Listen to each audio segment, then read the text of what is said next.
You're leaving shortly after breakfast, is that still the idea? Then. No rush, but yeah. Yeah. Pardon? No rush, but leaving after breakfast, yeah. We'll be leaving later. Probably. After lunch. Lunchtime.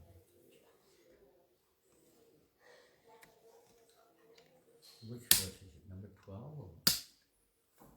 Om Namo Bhagavate Vasudevaya. Om Namo Bhagavate Vasudevaya. Om Namo Bhagavate Vasudevaya. Om Namo Bhagavate Vasudevaya. Om Namo Bhagavate Vasudevaya. Om Namo Bhagavate Vasudevaya. Number 12, 8th canto, chapter 9, text number 12. The Lord incarnates as Mohini Murti. Translation to verses on the board. Yeah. Tataha Tata Grihitva Amrita Bhajam Amritaprajanam Harihi Harihi Babasha Bhavasha Ishat Ishat Mitishobhaya Gira Smitasobhaya Gira Yadi Yadi Avipetam Abhyupetam Kvacha Kvacha Sadhu Asaruva Sadhu Sadhuva Pritam Maya Pritam Maya Vaha Va Vivaje Vipache Shudham Sudham Imam Imam Tato Vihitvam Bhajanam Harir Tato Grihitvam Vitabhajanam Harir Babasha Ishat Smitashobhaya Gira Bhavasha Ishat Smitasobhaya Gira Yajapyupetam Tva Sadava Sadhuva Yadapyutam Sadhuva Sadhuva Pitang Maya Vo Vivaje Sudanimam Kritam Maya Vo Vivache Sudamimam Tato Grihitva Mita Bhajanam Harir Tato Grihitvam Vitabhajanam Harir Babasha Ishat Smitashobhaya Gira Bhavasha Ishat Smitasobhaya Gira Yajapyupetam Tava Chasadva Sadhuva Yadapyutam Tavacha Sadhu Sadhuva Pitang Maya Vo Vivaje Sudamimam Kritam Maya Vo Vivache Sudamimam Tato Grihitva Mita Bhajanam Harir Tato Grihitvam Vitabhajanam Harir Babasha Ishat Smitashobhaya Gira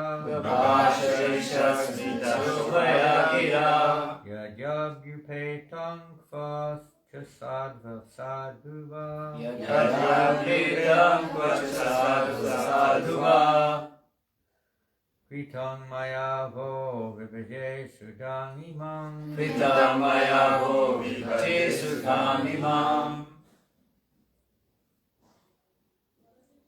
Tato Vidva Mrita Bhajanam Harir Tato Grihitvam Vitabhajanam Harir Bhava Chahicha Smita Shobhaya Gira Bhavasha Ishat Smitasobhaya Gira Yadi Abhyupetam Kacha Sadhuva Sadhuva Yadapyupetam Kvacha Sadhuva Sadhuva Kritam Maya Vo Vivaje Sudamihima Kritam Maya Vo Vivache Sudamimam Tato Grihitvam Bhajanam Harir Tato Grihitvam Vitabhajanam Harir Bhavasha Ishat Smitashobhaya Gira Bhavasha Ishat Smitasobhaya Gira Yadapyupetam Kvacha Sadva Sadhuva Yadapyupetam Kvacha Sadhu Sadhuva Kritam Maya Vo Vivaje Sadam Imam Kritam Maya Vo Vivache Sudamimam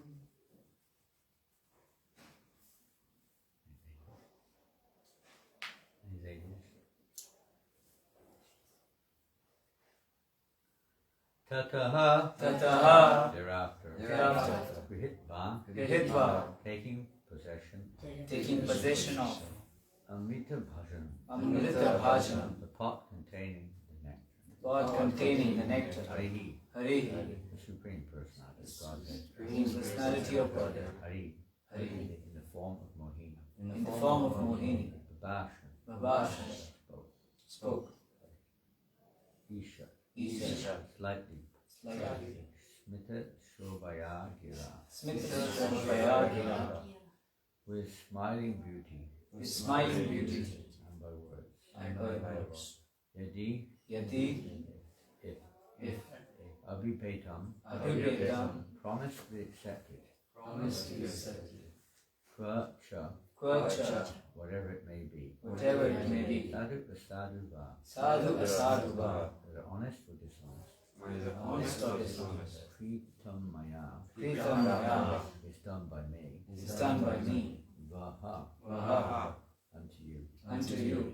Pipaje. Vipaje, I should give you I should give you proper share. proper share. Sudam. Sudam, Nectar. nectar. Imam. Imam. This. This. Ah. Oh.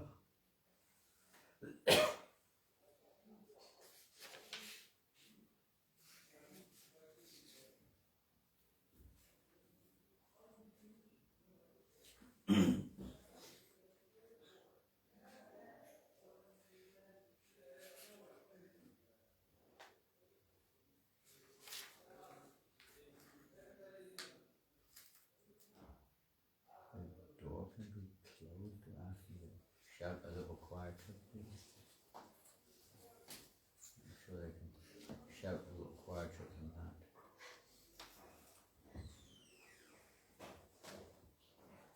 Translation and purport. Thereafter, the Supreme Personality of Godhead, having taken possession of the container of nectar, smiled slightly and spoke in attractive words. She said, "My dear demons, if you accept whatever I may do, whether honest or dishonest, then I can take responsibility for dividing the nectar among you."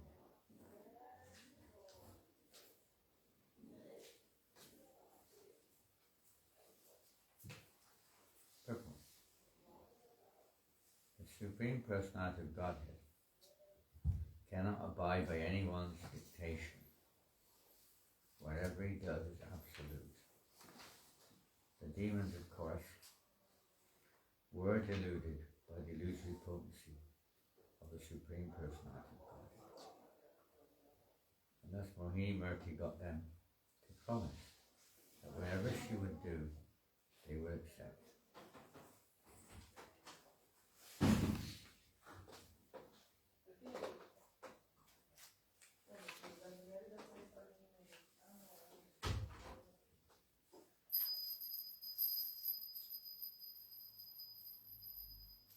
So we will read a little bit because personally I missed the previous run up to this somehow. Somebody must have covered quite a few verses. I think. Somebody read like 4 or 5 verses in a row or something. Maybe there was no purport, so. Pardon?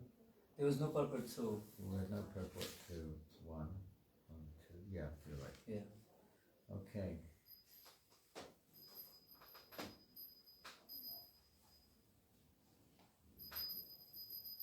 So we'll go back a little bit here.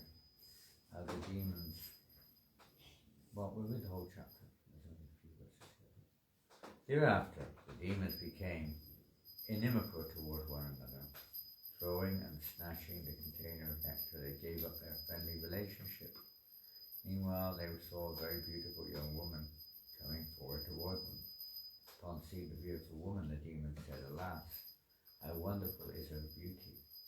How wonderful the luster of her body! How wonderful the beauty of her youthful age!" Speaking in this way, they quickly approached her, full of lusty desires to enjoy her, and began to inquire from her in many ways. "O wonderfully beautiful girl, you have such nice eyes, resembling the petals of a lotus flower. Who are you? Where do you come from? What is your purpose in coming here? And to whom do you belong? O you, whose eyes are extraordinarily beautiful, and minds are becoming agitated simply because of seeing you. Well, to speak of human beings, even demigods, demons, siddhas, Gandharvas, Charanas, and the various directors of the universe and Prajapatis have never touched you before. It is not that we are unable to understand your identity. O beautiful girl with beautiful eyebrows, certainly Providence, by its course of mercy, has sent you to please the senses and minds of all of us. Is that not a fact? We are now all engaged in enmity among ourselves because of this one subject matter, the container of nectar. Although we have been born in the same family, we are becoming increasingly enemies. O thin-waisted woman, who are so beautiful in your prestigious position, we therefore request you to favor us by setting out a dispute. All of us, both demons and demigods, have been born of the same father, Kashyapa, and thus we are related as brothers. But now we are exhibiting our personal prowess in dissension. Therefore, we request you to settle our dispute and divide the nectar equally among us. Having thus been requested by the demons, the Supreme Personality of Godhead, who had assumed the form of a beautiful woman, began to smile. Looking at them with attractive, feminine gestures, she spoke as follows. The Supreme Personality of Godhead said, in the form of Mohini, told the demons, O sons of Kashyapa, I am only a prostitute. How is it that you have so much faith in me? A learned person never puts his faith in a woman. O demons, monkeys, jackals, and dogs are unsteady in their sexual relationships and want newer and newer friends every day. Women who live independently, seeking new friends daily.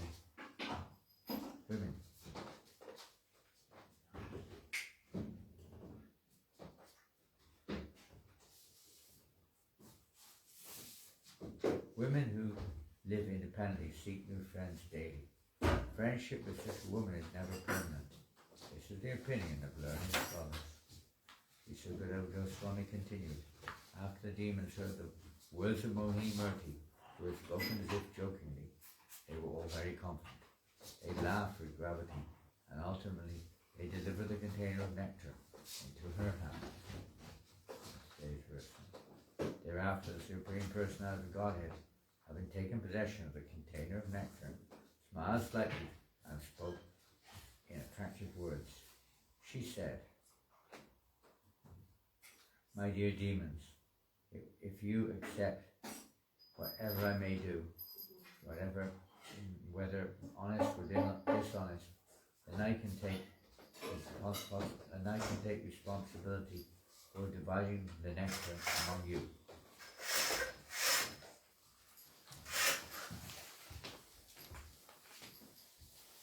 The Lord is absolute.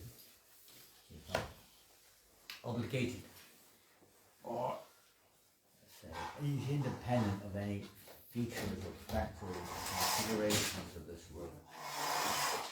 He can do absolutely as he likes. He's not in any way controlled by anyone.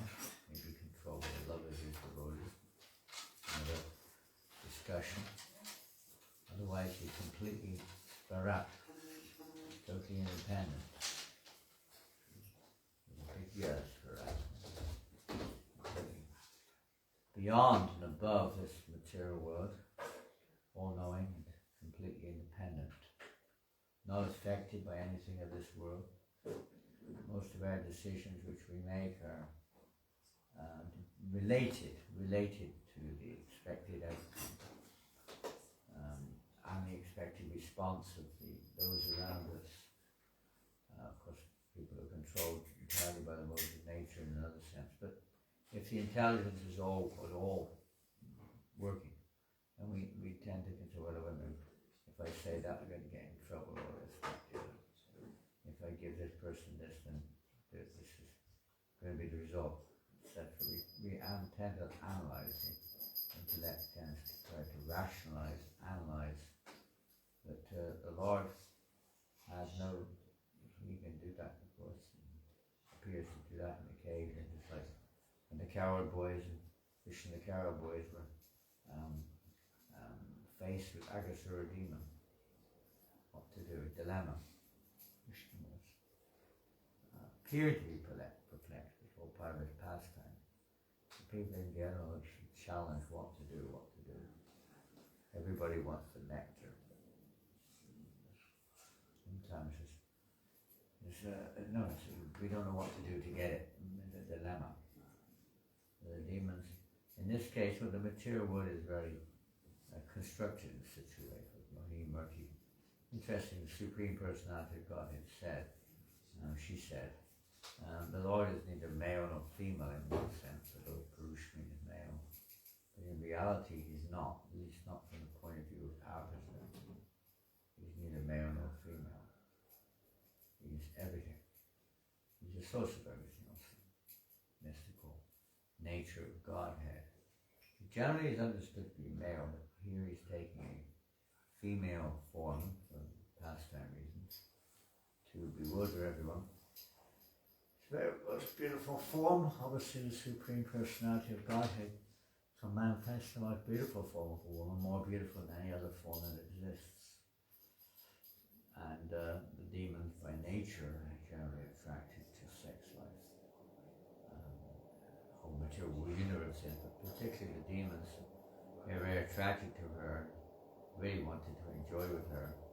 In this particular case, they put their trust in her and handed over, they're going to hand over the nectar for her to decide what to do with it. Well, they were, like I said, a little confidence that she would give it to them, at least something. But she has another plan. She gave it to demigods. She tricked them. A person can easily be tricked like this.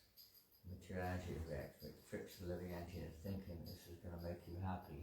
This is going to solve your problems, fulfill your desires, you name it. The nature of Maya, this materiality, is very hard to overcome. You know, maybe Isha Gurnamayana Mama It's very hard to overcome the material energy of the Lord.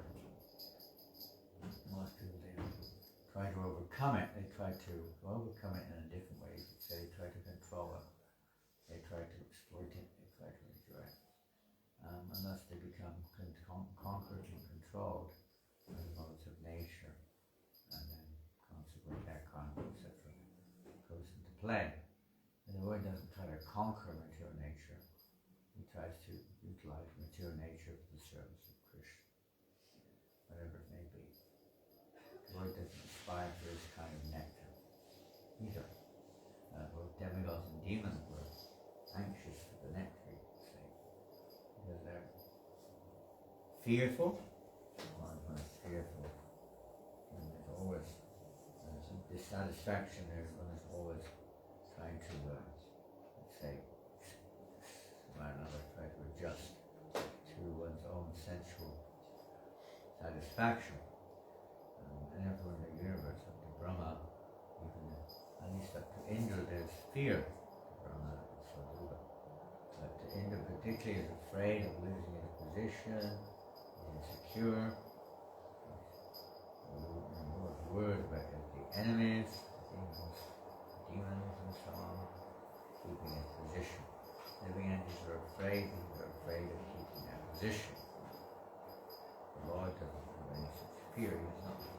He became God, and he's there for a certain period of time if he does his job well. If you do your job well, you carry on. But that's not apply to God. He's the eternal principle. He's the original personality. So he's completely independent of these considerations. I might lose my name, my good name. Bhagavad Gita, we see Krishna talking about that. Good name. Even in Mahabharata we see sometimes the yoga makes even logical sometimes he appears to make decisions based upon his good name, what people think of you, what counts them. When he was killing the babies one by one, he named Durga, seventh daughter. Sometimes you would consider the way people would think. He did what he did sometimes. So most people in the material world, they're afraid of the reaction, they're afraid of what will happen if I do this. Their decisions are not always based on intelligent analysis, shastic injunction, guidance from others. They're often driven by lust and envy and greed and so on, generally speaking. So their decisions lead to no good. They always lead to, it may appear to be nectar in the beginning, as we know from Bhagavad Gita, that turns to poison in the end. Horrible mode of passion. The demons are in a mode of passion, strongly tinged with coated with ignorance. They don't know their true identity or the nature of God or anything really. Materialists. I listened to a lecture this morning at Prabhupada describing how the materialists are so expert at making arrangements to try to be comfortable in this world. They use their intelligence. Prabhupada was saying, yes, they're making gorgeous arrangements, but it's all for sense gratification. Yesterday, we were not there in class yesterday. This what we listened to. How this is all complete waste of time. Trying to make these adjustments in this material world, try to satisfy our senses in this way. It's simply a source of something. The intelligent business, they don't waste their time in trying to either live a long life in this world, maintain their life, avoid death, get a better life in the next round, have a better body, or more facilities in this lifetime for material enjoyment, going to heaven or something. They don't waste their time in these hobbies, because one knows all these various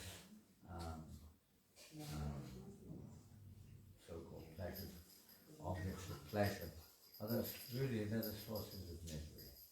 They cause us unending suffering. Why? Because we have to lose them. When you become attached to something and you lose it, it's very disturbing for the living entity.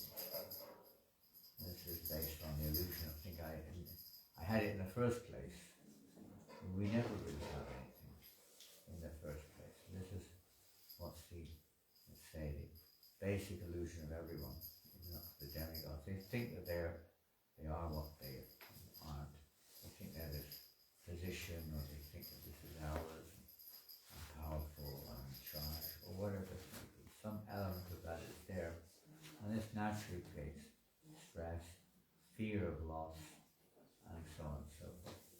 Because they're in the world of duality, they also see friends and enemies. Friends are those who facilitate or supply one's needs, mental and gross. And the enemies are those who disturb them, whether they are or not. That's how basically it's seen. So friends and enemies based upon a material consideration. But the devotee has no enemy at all. And everyone in relation to Krishna, in one sense, is a friend. So the devotee doesn't have that fear of anyone, even someone who's Nimapur, somebody who's demoniac, somebody who may be aggressive towards the devotee, has no fear of that. He may not be on that platform, but a realized devotee has no fear whatsoever. Therefore, he's actually independent of his fears, and not affected or controlled by the modes of nature. Use whatever is available, whatever is possible in Krishna's service, but he's not afraid of the material. Even if someone is threatening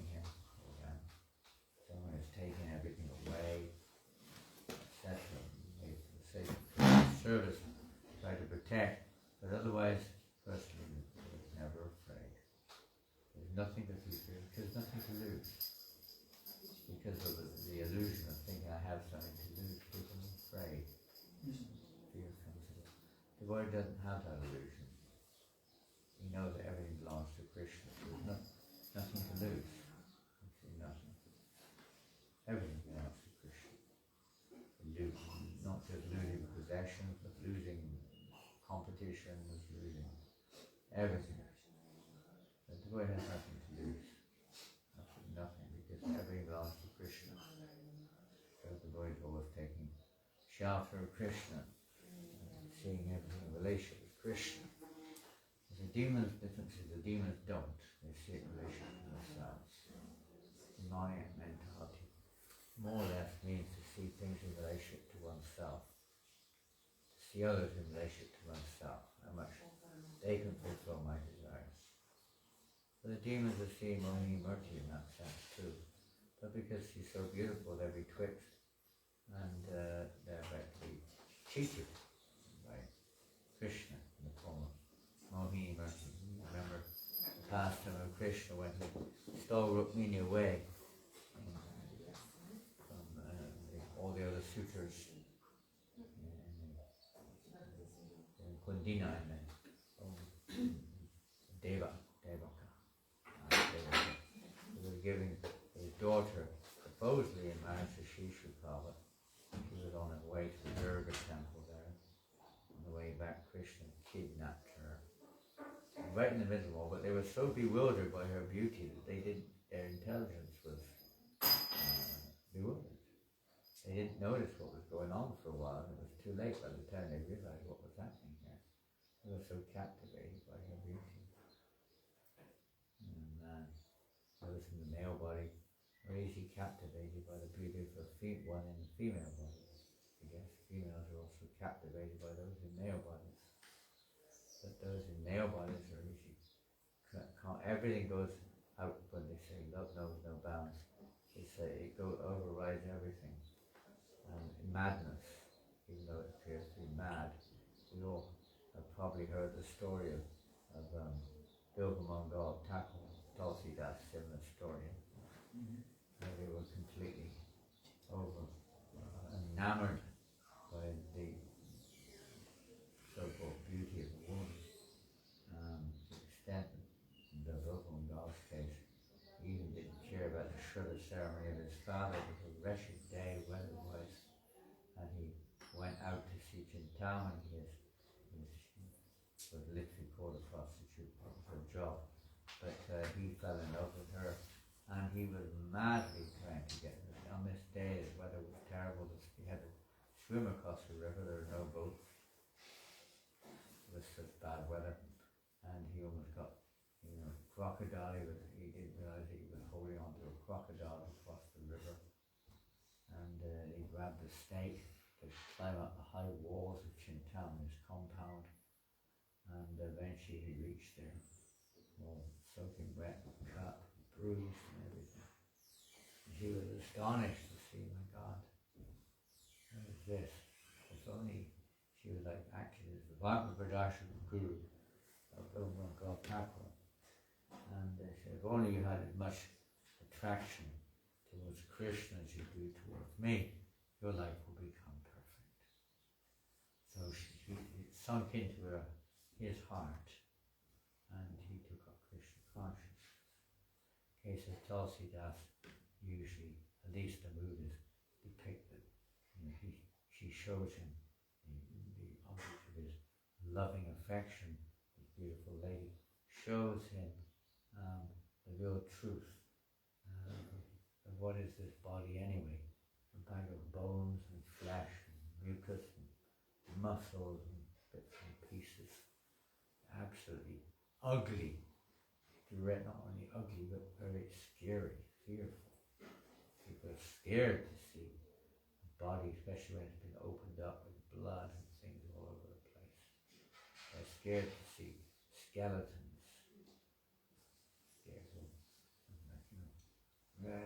Some horrible thing is you see skeletons that usually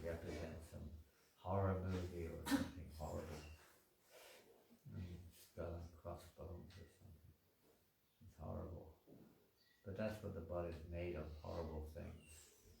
Every single constituent of the body in of itself would be seen as horrible.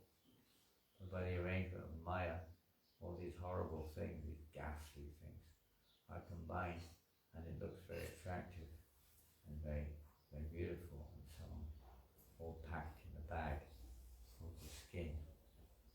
Skin is nothing but a bag around all these other things. And we're in the bag. We're attached to the bag. We don't want to get out the bag. We want to enjoy in the bag. But we can't stay long. And it's not always very pleasant in the bag either, so it's the nature of this world. Afraid the bag will die, something will go wrong with the bag, somebody will attack my bag, somebody will try to take my bag over, and so on and so forth. That's my bag, leave my bag alone. Don't you dare touch my bag. We're always thinking of the men in many bodies, or women should be for their pleasure. They become attracted like that. Enjoying the interaction, nothing more than one bag meeting another bag, really.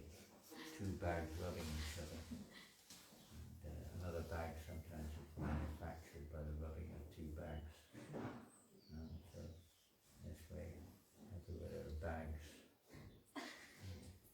We're forgetting the real nature of who's inside the bag. There are many examples of that which we've given in the past. The bird in the cage, for instance, spend all their time decorating the cage and trying to protect the cage and paint the cage and clean the cage and so on and so forth. We forget the bird inside the cage, which consequently dies.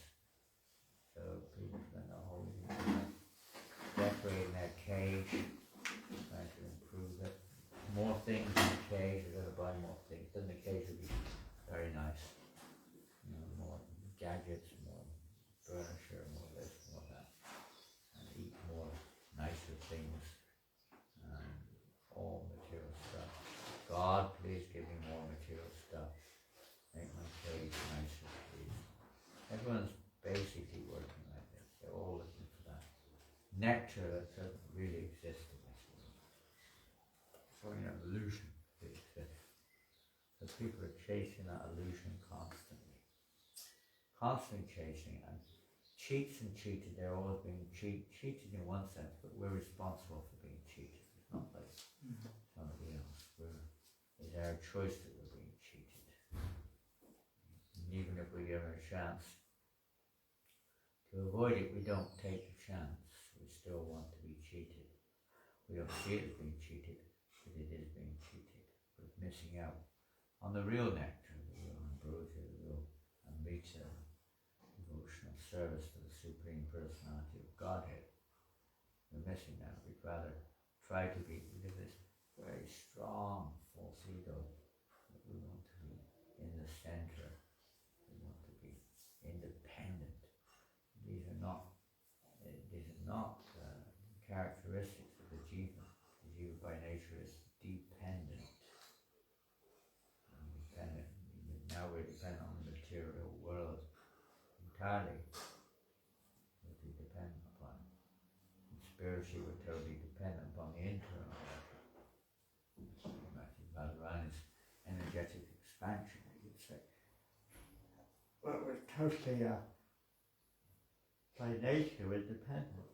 Independent, word of independence can be used in terms of our misuse of our independence. Our independence really has a borderline choice between taking shelter of the internal energy or taking shelter of the external. We make that choice. That's our responsibility. If we take shelter of the external energy, we can't, and people do, but there's no point to start complaining about this, that, and the other.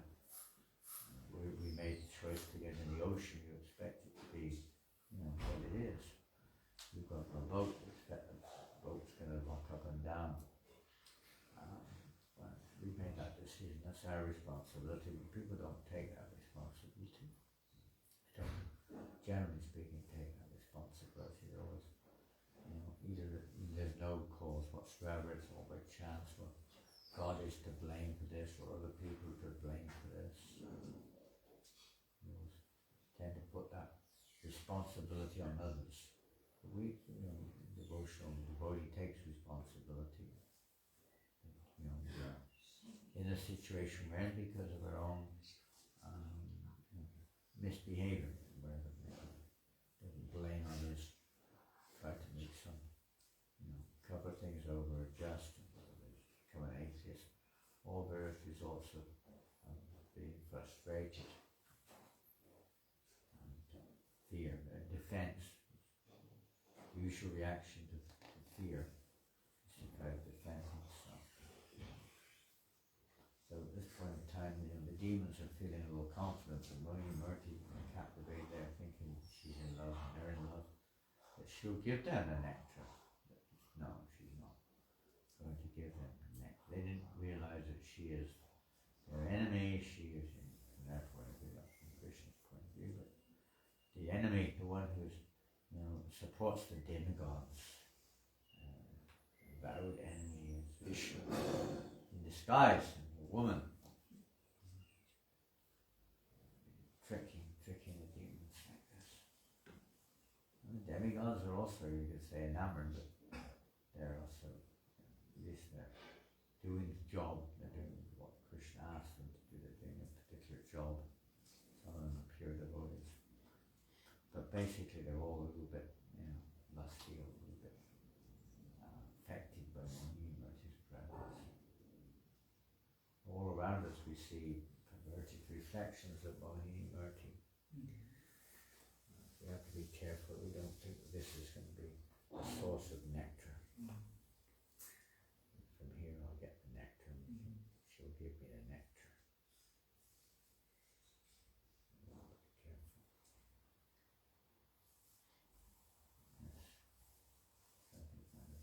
Little eye-opener, even in this case, later on we'll see Lord Shiva was attracted by Mohini Murti. She's Krishna. Krishna is all attractive. In one sense, you could say there's nothing wrong by being attracted to Krishna. It's without the proper understanding. And in another sense, everyone's attracted to Krishna, even the material universe is a form of Krishna. So everyone's they're trying to enjoy for themselves. This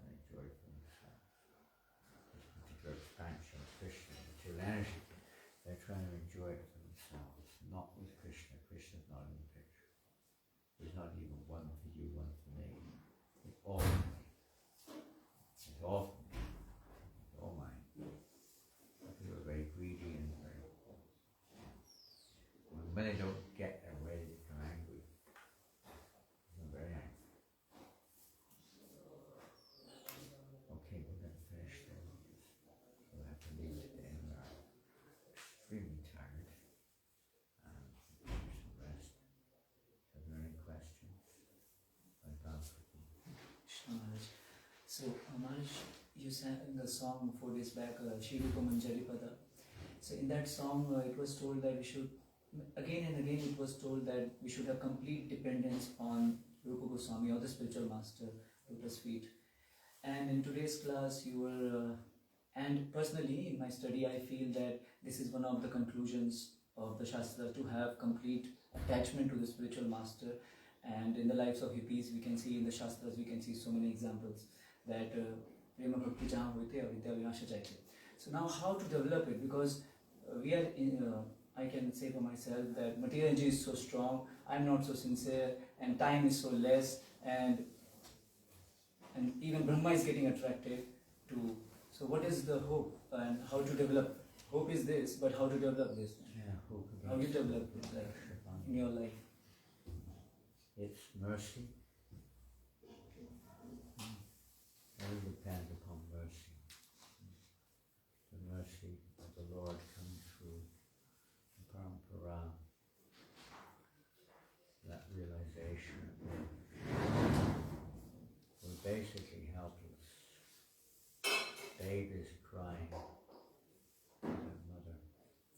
They have no other shelter. The child is not very devout in intelligence. They don't have many other, let's say,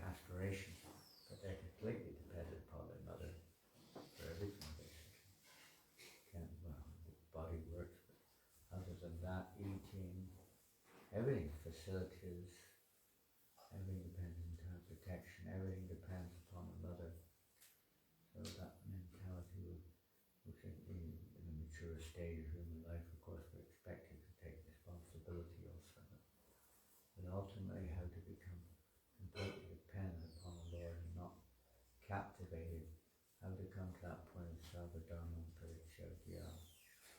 You mentioned spiritual mastery, of course, just now, in the beginning, in a sense, whether we say the spiritual master or the spiritual masters depend upon the line on the shelter of the pure devotees of the Lord, how to come to that point. Well, we could look at it from the absolute point of view or from our perspective. From the absolute point of view, we could say it depends entirely upon the mercy of the Lord. And therefore the devotee must beg for that mercy. Must be consciously praying for the mercy of the Lord, knowing that we have no other shelter. And that's, generally speaking, the practical side of it is to chant as much as you can. Keep chanting, don't just mechanically chant more. When you're who we are. That will help protect us from this danger of being captivated by the material energy. Keep chanting, keep chanting, keep chanting. We're studying the Shastra, so our intelligence is a little bit sharp and not so easily captured by the objects of the senses. And we have to strengthen our intelligence so that we're not so vulnerable to the material energy, and purify our consciousness. We'll come to the point where you'll feel like spitting at the very thought of sense gratification. We're a man or woman. By purification of the heart, that realization will come. The real protection is ultimately is the fact that only Krishna can really protect us, nothing else. We try our part, we try to take shelter of what? Taking shelter of the Lord means taking shelter of the directions He's given us. So, through the path around, the spiritual master being the immediate, let's say, connection with Krishna. We take shelter there and pray for the Lord's mercy to keep us there, so we don't fall into the material whirlpool. And so, things there, the association of devotees, the merciful, say, spiritual master, Krishna's mercy. But we have to take our responsibility too. Not we just depend, we also act on what they tell us to do. So Father said anyone who doesn't study my books will fall down. We have to take that seriously and study Prabhupada's books. Father said the only safe place is in Kirtan, so we should take advantage of Kirtan. And Bhakti Siddhanta said anyone who eats food which is not offered to Krishna, their mind will become wicked. So, there's the positive and there's the negative. We try both, try to protect ourselves from bad association, which may disturb our minds. Like as you know, became captivated by those the Sudra man, Sudrani, embracing, intoxicated they were, but embracing each other, intoxicated. His mind became disturbed, very easily disturbed. Even great sages like Rishishringa, he also unknowingly, basically speaking, became attracted to woman's form. Mind is very strong, so attraction on the positive side, we have to become attracted to Krishna. The attraction has to be there. Without that, without the higher taste, Krishna, we cannot possibly become freed of the tendency to be attracted to the lower form of pleasure, material form. One has to have a taste in devotional service. Where do you get that taste from?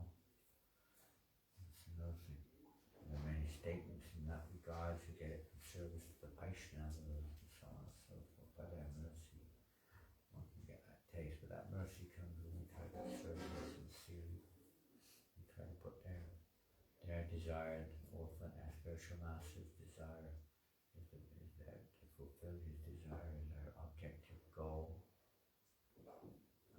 So we're putting that there. One can become a recipient of the mercy of the Parampara. They're very pleased, Krishna is very pleased, Parampara is very pleased. And they may well shower their mercy upon us to protect us even in the presence of these temptations. Very strong, powerful temptations. Remembering Haridas Thakur is also recommended. He was, say, tempted on several occasions, tested on many occasions in various ways, and taking shelter of these great devotees helps to give us strength as for Kumaras regarding the tendency for excessive any form of sex desire. For Kumaras help to give us the intelligence to not become victimized by these temporary pleasures. We need their mercy, pray for their mercy, remember them, and try to serve them in the way that they want. Therefore may then get that mercy, that protection to not become overcome. I try to see, at least theoretically, that these temptations are opportunities to take shelter of Krishna, not just deviations. You see, in the word deviation, you have to go in a different direction. You don't have to go in a different direction. And even if you do, take shelter of Krishna so you can quickly get back on the path again. You have to permanently go into deviation. Krishna's testing us, Chiraji testing us. Remember what the spiritual master's instructions were, and try to get back again, even wherever the mind wanders, we're supposed to go back again. Sometimes fall down, spirits kinds may be there, but we have to get up and carry on. A child falls down many times learning to walk. So it's not surprising that sometimes fall downs are there, but we have to carry on, we have to get up and keep going if we want to go back to Brahma. If we want to get rid of the mercy of the Lord. It comes in many ways.